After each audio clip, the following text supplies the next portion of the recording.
আসসালামু আলাইকুম। কবিটি বাংলার পক্ষ থেকে সবাইকে স্বাগতম। শিক্ষার্থীবৃন্দ, আশা করি প্রত্যেকেই ভালো আছো, সুস্থ আছো।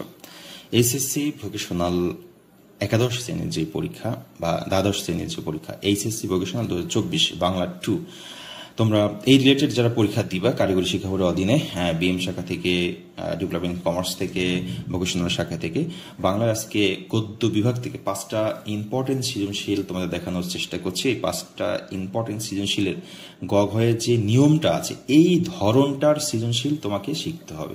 যেমন এখানে আমি একটা সৃজনশীল রেখেছি। এই সৃজনশীলের গঘয়ের যে নিয়মটা আছে, ধরনটা আছে, এই ধরনের সৃজনশীলগুলো তোমরা প্র্যাকটিস করবে। এরপরে এখানে আর একটা সৃজনশীল দেখানোর চেষ্টা করেছি যে রাজপ্রসাদগুলো পরিদর্শন করবার সময় লক্ষ্য করলে দেখা যায় রাজপ্রসাদগুলো কেবল রাজপ্রসাদ নয়, সেগুলো এক একটি পুরুষ নারীর দুঃখ সুখের নীড়। আচ্ছা, যাই হোক, এখান থেকে আমরা এই গঘয়ের যেই পদ্ধতি, যে ধরনের সৃজনশীল থেকে এই 24 সালের গঘয়ের নিয়ম আসতে পারে সেটা দেওয়ার চেষ্টা করেছি। আর একটা শিক্ষার্থীবৃন্দ, তোমরা যারা স্পেশাল সাজেশন নিতে চাচ্ছ, এটা হচ্ছে হোয়াটসঅ্যাপ নাম্বার, যোগাযোগ করবে, সাজেশন পাওয়ার পদ্ধতি বলে দিব। এছাড়া এখানে আর একটা দিয়েছি যে বিদ্রোহী কবিতার সাদৃশ্য দিক বিবেচনা করো, হ্যাঁ, কাজী নজরুল ইসলামের।